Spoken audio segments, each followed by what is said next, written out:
अगर दवाओं के शौकीन हैं, सरदर्द हो, बदन दर्द हो, बुखार हो, खुद से दवा ले लेते हैं तो खतरनाक है। पैरासीटामोल खतरनाक है। पैरासीटामोल जैसी दवा लोग अमूमन लेते हैं, लेने वालों की संख्या भी लाखों करोड़ों में है, लेकिन टेस्ट में ये पैरासीटामोल फेल हो गई है। देखिए जरा लंबी चौड़ी लिस्ट है, तस्वीर अगली दिखाऊं।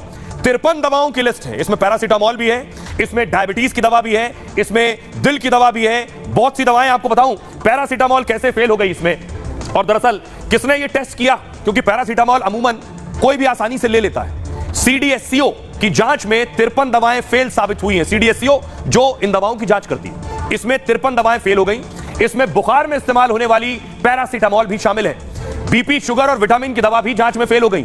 इसके साथ ही लिस्ट में पेट इंफेक्शन में दी जाने वाली दवा भी है। CDSCO ने अभी कुल 48 दवाओं की एक सूची जारी की है, जबकि 5 कंपनी ने दावा किया कि जांच में फेल दवाएं नकली हैं।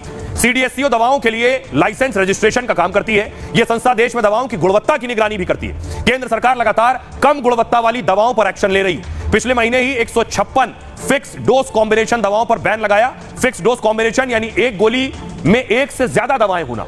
इन दवाओं को कॉकटेल ड्रग्स के नाम से भी जाना जाता है, जैसे सरदर्द के साथ बुखार की दवा भी, बुखार के साथ बदन दर्द की दवा भी। बैन की गई दवाओं में दर्द, बुखार, सर्दी की दवाएं भी शामिल थीं। इसी साल राजस्थान में भी 10 दवाओं के सैंपल फेल हो गए थे। ये सभी दवाएं मुख्यमंत्री फ्री दवा योजना के तहत बांटी जा रही थी। फंगल इन्फेक्शन में दी जाने वाली दवा और मलेरिया का इंजेक्शन शामिल था। आई ड्रॉप और सांस की बीमारी की दवा एस्थलीन भी फेल साबित हुई है। इसके बाद इन सभी दवाओं की आपूर्ति पर बैन लगा दिया गया है। फिलहाल एक बार फिर जांच में पैरासीटामोल समेत 53 दवाएं फेल हुई हैं। आइए अब आपको सुनवाता हूं, सुनिए जरा डॉक्टर राजीव त्यागी क्या बता रहे हैं कि ये दवाएं आखिर कैसे और क्यों फेल हो गई। जैसा कि अभी हम लोगों को पता चला कि 53 मेडिसिन्स जो क्वालिटी सैंपल में फेल हो गई, जिनमें पैरासीटामोल भी है और जो कि हर घर में यूज होती है, और उसकी वजह से उसके जिन लोगों ने यूज की तो उसके क्या साइड इफेक्ट्स आए होंगे।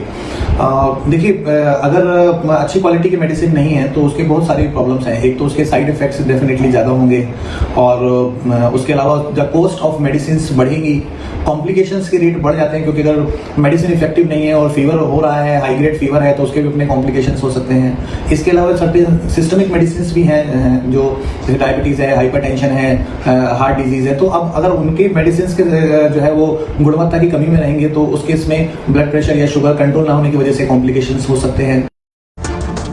और आइए मैं आपको कुछ दवाओं के नाम बताने जा रहा हूं, अगर आप लेते हैं तो जान लें, और ये दवा किस लिए इस्तेमाल हो रही थी अब तक। कौन कौन सी दवाएं हैं? एक है क्लोनाजेपाम। क्लोनाजेपाम बेचैनी की दवा है, और दूसरी है डाइक्लोफेनाक जो दर्द निवारक दवा है, यह भी गुणवत्ता में फेल हो गई है। एक है एम्ब्रोक्सेल, सांस की बीमारी की दवा है ये। एक है फ्लूकोनाजोल, एंटी फंगल दवा है ये। अगली दवा है शेल्कल, हाई बीपी की दवा है, यह भी गुणवत्ता में फेल हो गई है। साथ ही एक और दवा है, यह है पल्मोसेल इंजेक्शन, यह हाई बीपी के लिए इस्तेमाल की जाती है।